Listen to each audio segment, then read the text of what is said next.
So, Liesel, how are you doing today? I'm doing fabulously. I am at home. It is a weekend, 3-day weekend here in the States. So, not very much going on, kind of a slow weekend. But I was traveling for like 3 weeks. So, I'm very happy to be back here in LA, even though it's a little hot. It's okay. It's all good.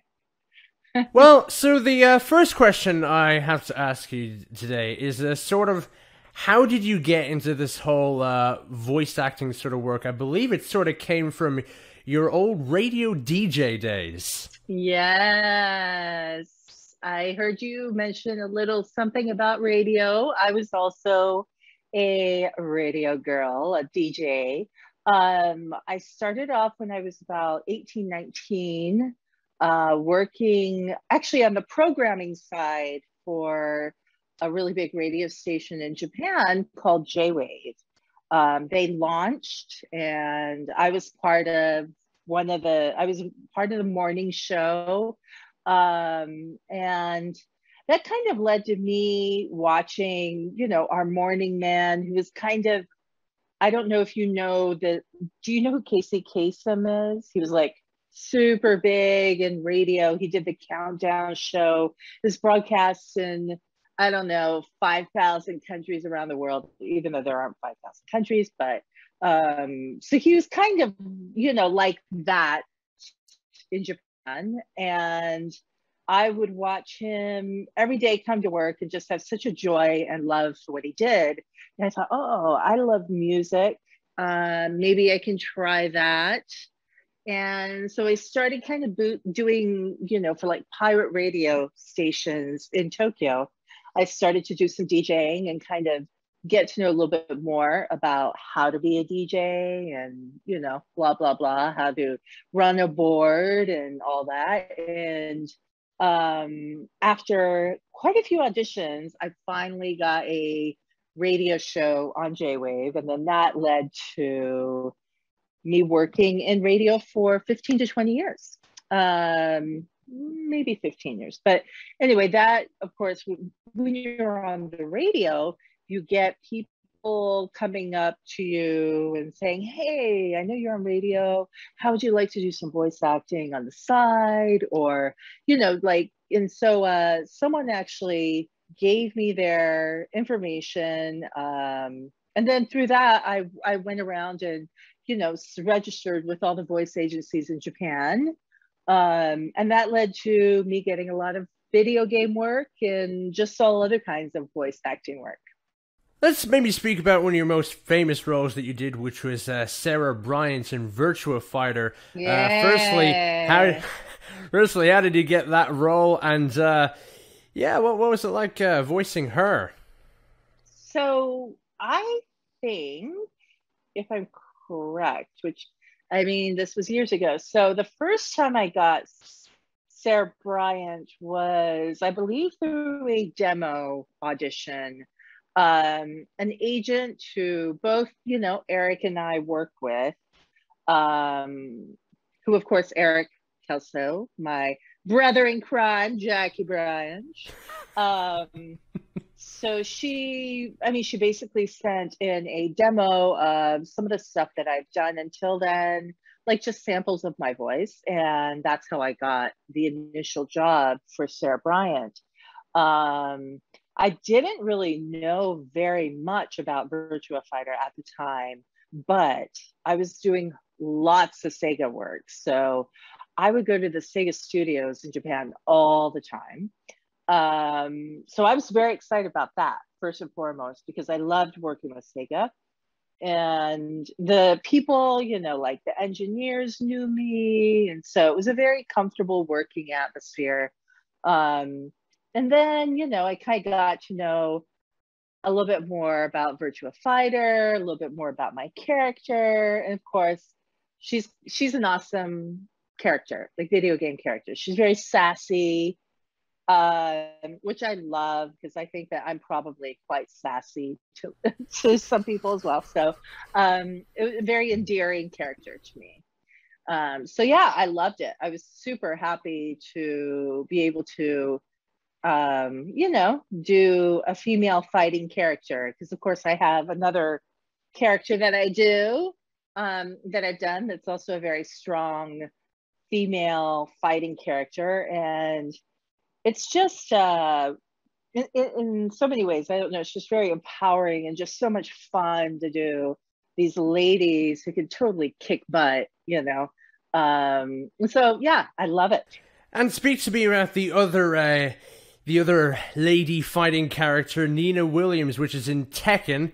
So yeah, speak to me about her, and how was it like doing that character? Was it the same, different, whatnot?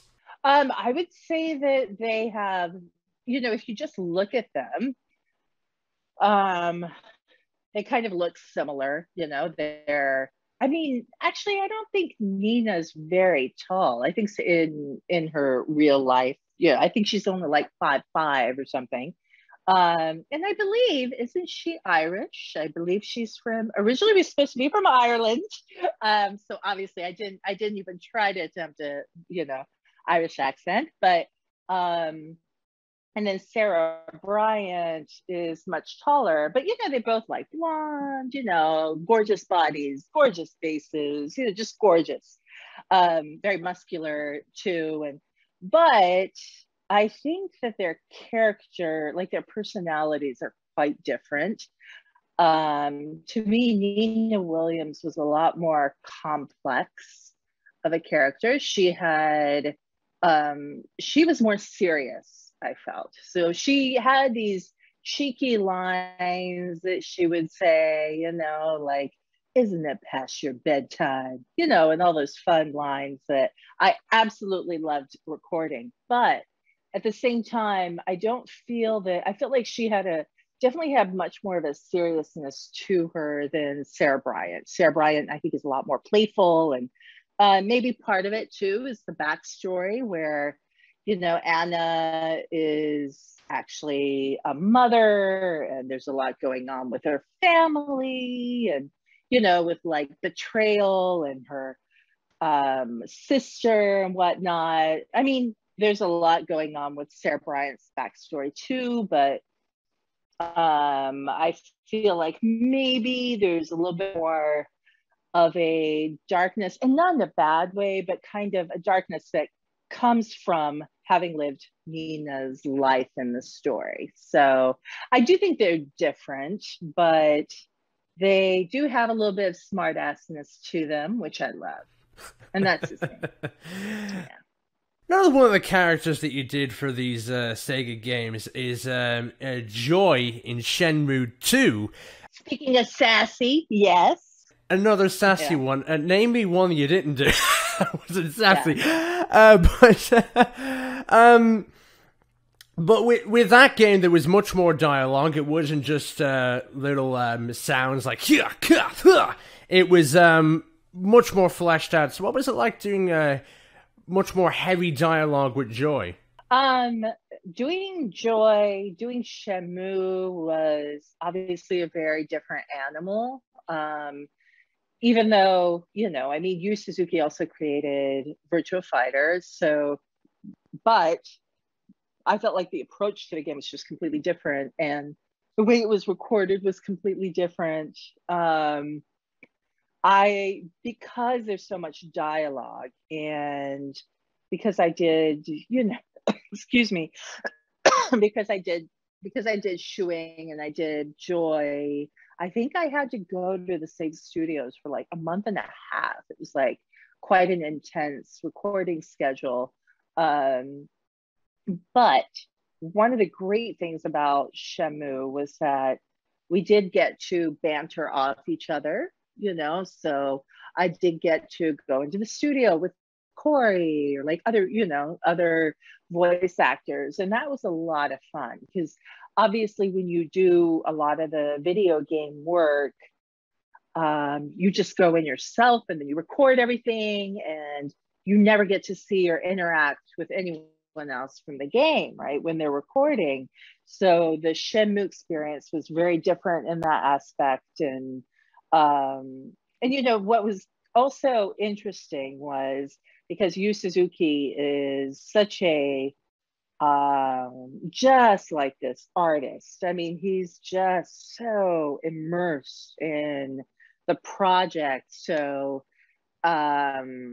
he was not even finished with a lot of the video, right? So there were sometimes when I would go in and I record, and this would be for both Joy and Xiuying Hong, but I went in to record and there would be video or like, computer graphics, whatnot.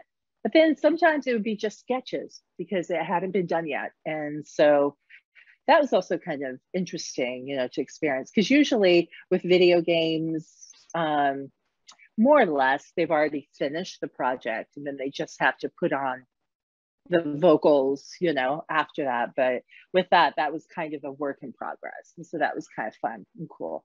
And like, how long would the days be? Because with all the dialogue, how long were the days? And maybe this is why it took so long too, was because at that time I was doing a Monday through Friday radio show. So I was doing radio in the morning until 12, and then I would have to go into the studio. So I wasn't able to even start until like 2 o'clock. So probably, I don't even remember, but maybe we did 4 or 5 hours, a day. But for me, vocally, that's a lot because I'm doing live radio for 3 hours before then. So, and there was actually one time, because this was in fall in Japan, and sometimes it can, like how we were talking about the weather, sometimes the fall is really nice and mild. Sometimes it's a little bit cold. Um, and usually it's around that time when I might get a little bit of a cold, or like a sore throat. And so, of course, that happened to me while I was recording for Xiuying. And I had just finished working on the radio station that day. I was feeling this, kind of little scratchiness going on in my throat. And I thought, it'll be fine. I can push through it. I always push through recordings. It should be okay. And then I get there and we start recording. And within 5 minutes, they're like, nope, got to go home. You can't record. I was like, what? And so, so I got sent home because they're like, no, because they actually checked one of my Xiuying tracks I had done, and they said, nope, it's a little bit off. Your voice is just a little bit off today because of your sore throat. I was like, dang it. So I had to go home. But so there was that part to it too. But other than that, I mean, it was just a lot of fun to record, but it was definitely intense schedule for me, right? And that would be because it wasn't the only thing I was doing at the time. And so there was a lot, of speaking I was having to do. So I would try to save my voice as much as possible when I could, so that didn't happen to me again. The Xiuying, go home, that curse. You also did Gena in Crazy Taxi. Yeah. And before I actually went on to this interview, I told someone was doing an interview with the person that did Gena in Crazy Taxi. They were blown away by it. So what was it like doing Gena in Crazy Taxi? Oh, that was so much fun. The really great thing about that video game is, one, I think that I go around to a lot of gaming conventions and anime conventions, and I found that there's so many people that have such good experiences from playing Crazy Taxi in the arcade, so it's really, really wonderful to be a part of a pretty awesome video game like that.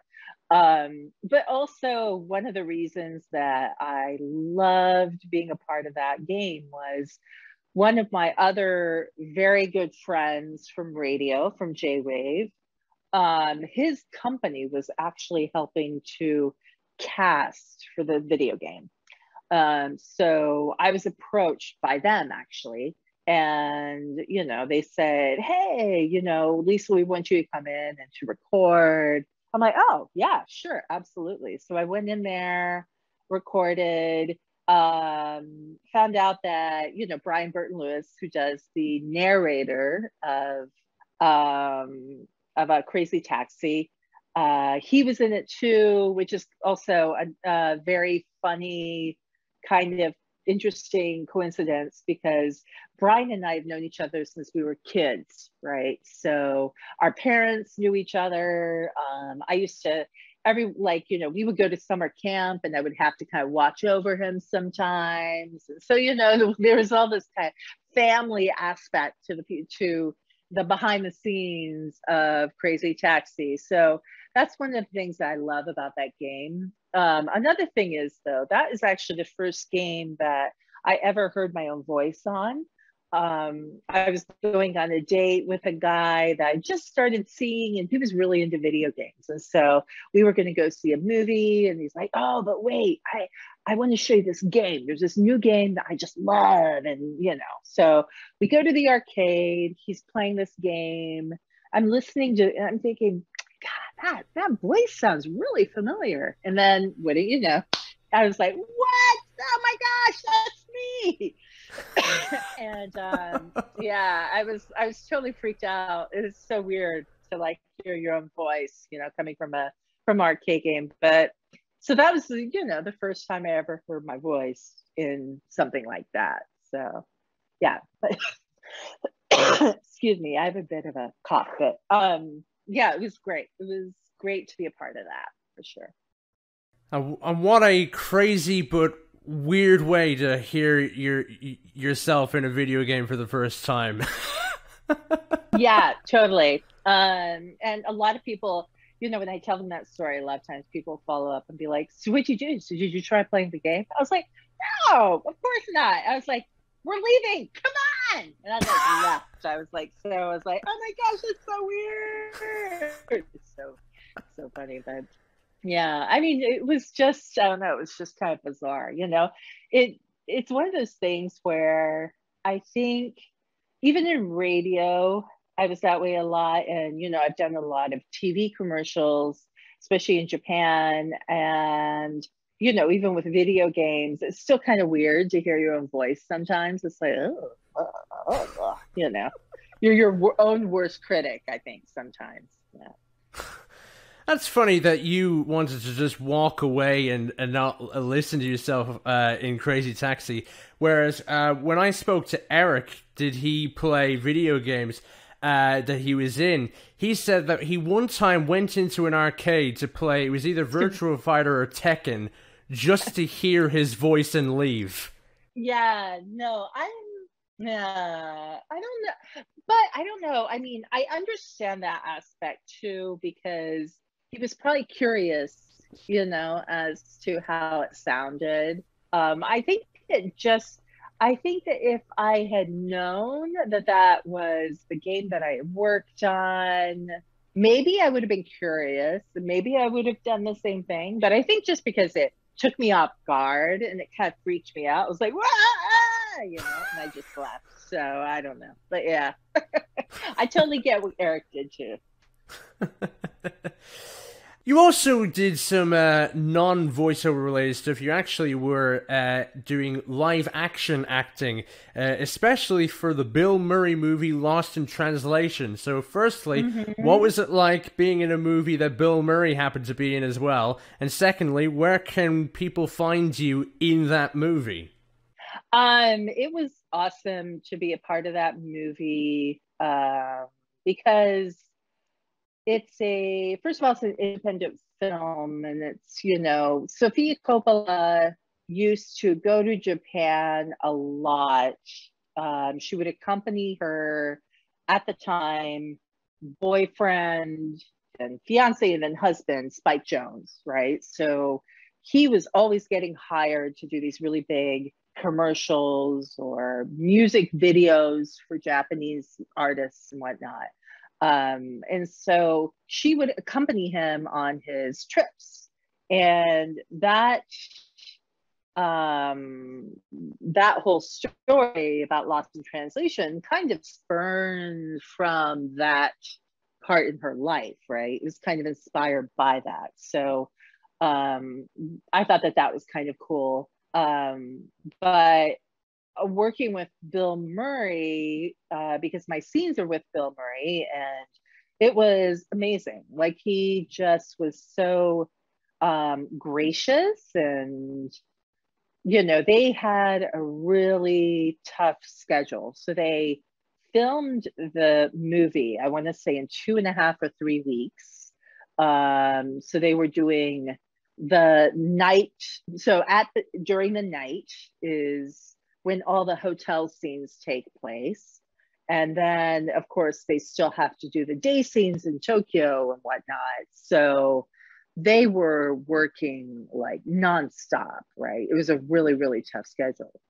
But even then, Bill Murray was just really upbeat and, joking around with everyone and just being really friendly and, trying to keep everyone's spirits up, because I'm sure everyone was tired. And the movie used both local and, the crew from the US. And so that was a really cool aspect of it too, that was kind of a blended crew staff, and also the actors and everything. So yeah, that I was very I am very proud to be a part of that movie. As for where my parts are, so I play the role of sexy businesswoman, and great name. yeah, and it's so funny because when I went to film, like, I was, they were like, okay, Lisle, you're going to be up next. You're going on set, right? So I'm like, okay. So I'm there. And then, Sofia Coppola's like, sexy businesswoman. She's like yelling, and everyone's like, who thinks that they're a sexy businesswoman? I mean, oh my gosh. I was like, you guys, I did not come up with this name, right? But it was kind of funny. But she, even like on set, what was really cool. So my part is towards the end of the movie, and it's when Bill Murray's in the lobby, waiting for the Scarlett Johansson character to come downstairs. And I have like the two big scenes where, first of all, I walk by him and then I recognize him.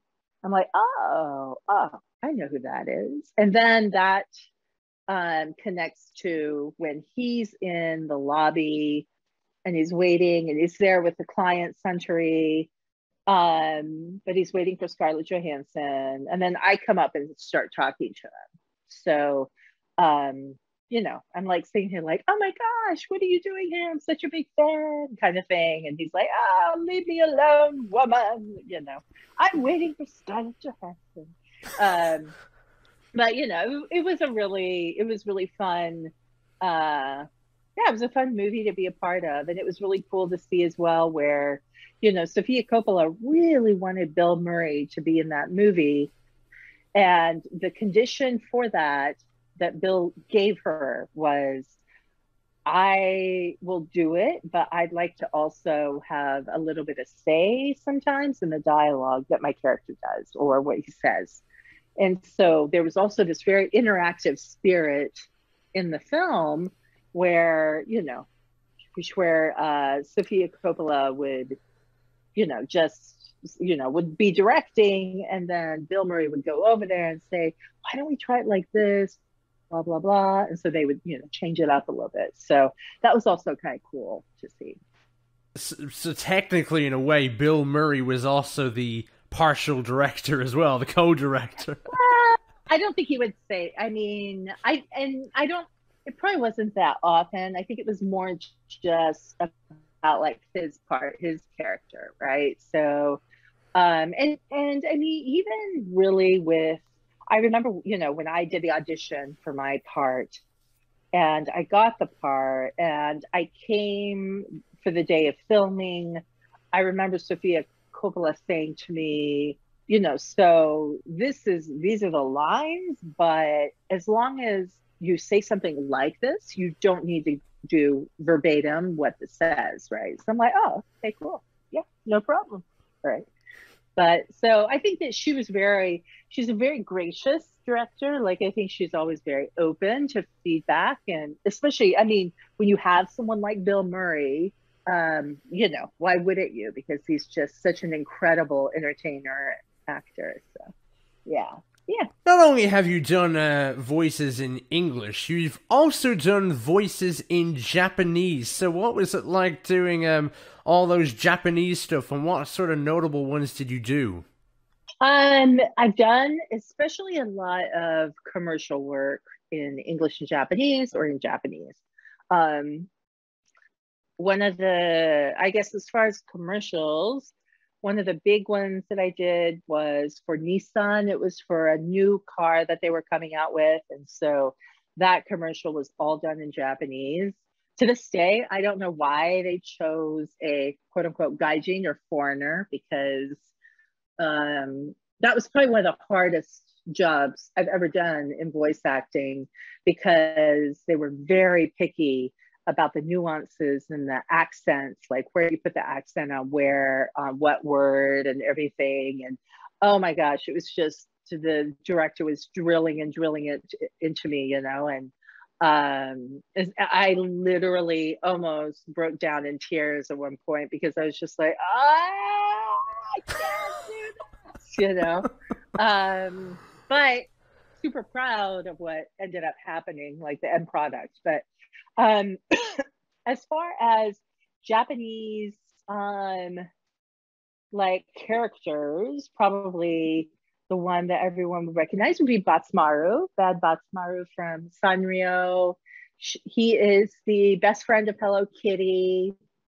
Sanrio had a huge educational series that they came out with in Japan, and it was for all of Asia, I believe. And they wanted all their voice actors to speak English and Japanese, or maybe not all of them, but I think some of them at least. So we had to do voice acting in both English and Japanese, and so I did Batsmaru, and that was a lot of fun because I'm a Hello Kitty fan. I've loved Hello Kitty since I was a little girl, so I love doing that. But the only thing with Batsmaru was I had to do it in the voice, which I'm going to do for you, is just like, "Hi, it's like that. It's just like, so it was really rough on the throat, needless to say, but it was a lot of fun to do. What did you even say there? I just said, "Hi, everyone. How are you? It's me, Batsmaru." And another one of the gaming characters you also did was in F-Zero GX as Kate Allen. So what was it like doing that character? A few lines, but... I don't... So that is, I think, one of the rumors that I did that.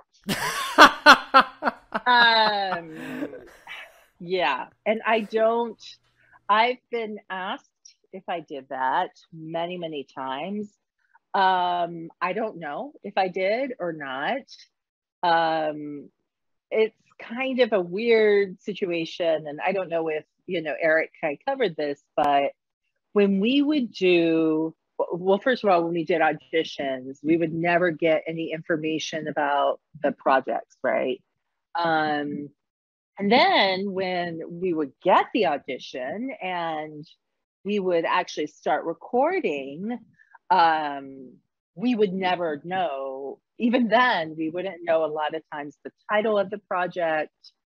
We wouldn't get any information at all. So there's definitely a lot of work that I've done that's out there that I have no idea. So, I've had people, probably over like the last 10 years or something, contact me and ask me about that, and a few others. And I said, I don't know. Could be me. I don't know. But I don't know, because we were never told anything. So, yeah. So I cannot confirm nor deny that, unfortunately. That is very strange, and I was going to cut that entire question in, but when you said that you don't remember that you were never given the names of the games that you did, that somewhat explains why you were shocked that you didn't know of yourself doing Crazy Taxi's Gena. Yeah, exactly. And even with Shenmue, I mean, the only thing, Shenmue probably, well, not probably, with Shenmue, we definitely got more information for sure. Because I felt like they really, yeah, they just wanted, there was just a lot more information out about that. But with the other games, Crazy Taxi, yeah, I mean, and I think part of it too is that when you're working as a voice actor, you are always almost chasing the next job, right? Because you're like an independent contractor. And so you're always on the hustle. So you're always having to, okay, I did this job, I'm done, next, and especially when you don't have any information and there's no like IMDb back then or any of these ways for us to know any information, then, yeah, something like Crazy Taxi comes along and it's like, oh my gosh, that's me. Yeah. And that's how that happens. Exactly. Yeah. Gee. You're also an interpreter, so basically translating Japanese people and English people. What's it like being an interpreter, and who have you interpreted? I've interpreted for a lot of people. I really started doing that in radio because my radio shows were in English and Japanese. So I would have guests or entertainers, artists come from the States or wherever, and they would come on the radio show. I would interview them in English, but of course I'd have to flip the answer into Japanese for the listening audience. So I kind of started doing it there, but that was a much more informal situation, right? And then also I did a lot of fan greets in Japan. So everyone from like Green Day to Mary J. Blige, Usher, Goo Goo Dolls. I mean, just all kinds of people. Like, I would do the interpreting and like the moderating for these, for these panels. But also, I've done it for a lot of a lot of red carpet work. So, for like the Academy Awards, I've done it. Hey. And because yeah, so I've done all three big events, which would be Grammys, Academy Awards, and Golden Globes. And when you're doing the red carpet for a really big event, you have maybe a minute or two at the most to ask questions to someone. So you really don't have very much time to flip it back and forth. You have to be extremely quick in asking the question and then flipping it into Japanese, asking another follow-up question or whatever. But I've done a lot of that too. So I've worked with that. I've interviewed Amy Adams and Jennifer Lawrence, Hugh Jackman, Mike Tyson, Glenn Close, Benedict Cumberbatch twice, and Kevin Costner, like a lot of people, but these would be red carpet stuff. I've also done work with SpaceX. So SpaceX is someone that I've done quite a bit of interpreting for South by Southwest, which I don't know if you know. Oh yeah, hell yeah, I know that. Yeah. So I did for South by Southwest. It was the big Sony booth, and so I did interpreting for them. It's just been all kinds of people, and even my last really big job last year. Well, actually, I interpreted for Sting in November of last year. He actually was doing a showcase for, it was a private corporate event, and so he was supposed to do like 5 songs and then some question. It was a question and answer. So I did the interpreting for his, for the Japanese team. So I did that, but then also I've done like a lot of TV stuff as well for like Jennifer Lopez. She doesn't have a show anymore, but she had a show called World of Dance, and that was a show that was, I think, on NBC. And they had a Japanese troupe there, dance troupe, and so I did interpreting for them. So I mean, just anything and everything. Sometimes it's entertainment related, sometimes it's not, but it is a lot of fun. I love interpreting, especially live interpreting is a lot of fun. It's a lot of pressure, but I enjoy it a lot. Yeah. Gee, where can I find all those clips of you interpreting, especially for the celebrity interviews and whatnot? Because I want to see that. Yeah, I don't even know. I mean, I've never even seen it. I don't even know if it exists. I don't know. I mean, it might be, the red carpet stuff might be available on, so the Academy Awards and the Grammys was put on by a TV station in Japan called Wow Wow TV. They own the rights in Japan to broadcast those. So when I did those, I was working for them, for Wow Wow. The Golden Globes was actually for a cable TV station called AXN. I highly doubt they would have anything left, though. I have no idea. I wish I knew. I would love to see it too, but. Gee, yeah, because yeah, like it just would be interesting to see and everything, Mm-hmm. And actually, what work are you currently doing now? Any sort of work coming up, or any sort of projects or whatnot?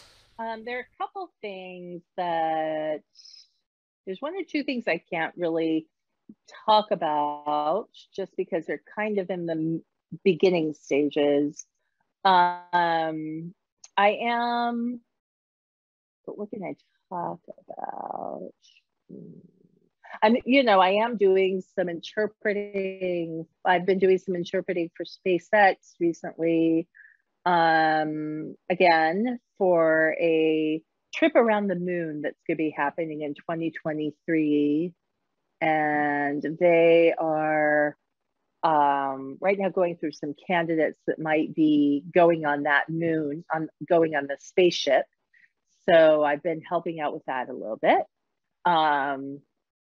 But yeah. And then also I've been doing, I haven't been doing it recently, but I was doing Twitch. I was doing a Twitch stream.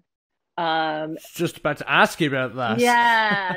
So the only thing is, honestly, like, I enjoy doing the Twitch stream, but the majority of people who maybe I'm connected to, or I don't know, it seems like a lot of the people around me don't really do Twitch. Like so they've been kind of pressuring me to do a podcast format, which honestly I've wanted to do from the beginning. I really wanted to do a podcast about some of my adventures that I've had, the adventures of a blind geisha. I've been doing a Twitch form since I think February. And I've enjoyed doing that, but I think I'd like to segue now into doing it as a podcast. So I am not doing that yet, but that's probably, I'm hoping to start that like sometime in the fall. Well, yeah, you should, because it's very easy to make a podcast. I mean, if you saw how easy it is, you'd laugh. But yeah, that sounds pretty interesting. So it'll be called The Adventures of a Blonde Geisha, yeah? Yeah, Adventures of a Blonde Geisha, yeah. All right. Well, The Adventures of a Blonde Geisha coming soon. Check it out. Lisle Wilkerson shall let you know sometime soon. And finally, which one's better, Jackie Bryant or Sarah Bryant? Sarah, of course. No competition. Actually, though, I do think that without Sarah, there would be no Jackie. Without Jackie, there would be no Sarah. I think that Sarah and Jackie have a really great relationship, and they really rely on each other a lot. And yet they also, I think that sometimes I'm sure Sarah just completely annoys Jackie. He's like, oh, my bratty younger sister. But at the same time, like they have this incredible love for each other and loyalty towards each other. And I think that that's really awesome. But Sarah's the best, of course. Well, Lisle, thank you very much for coming on. Any sort of last things you'd like to say? Any sort of socials you'd like to plug or whatnot? Look out for my podcast when it comes out. We don't know when it'll come out, but it'll come out sometime soon. And also, I haven't been as active on social media recently because I've been traveling a lot and whatnot, but I'm, usually quite active on Instagram and Twitter and also Facebook. So feel free to find me there or whatever. And I look forward to seeing everyone soon at some point. Who knows? Maybe I can even head out to Ireland one day to one of the conventions over your way and see you guys in person. And as Nina Williams, so yeah, that would just top it all off. Brilliant. Yes. Well, Lisle, thank you very much for coming on, and speak to you soon.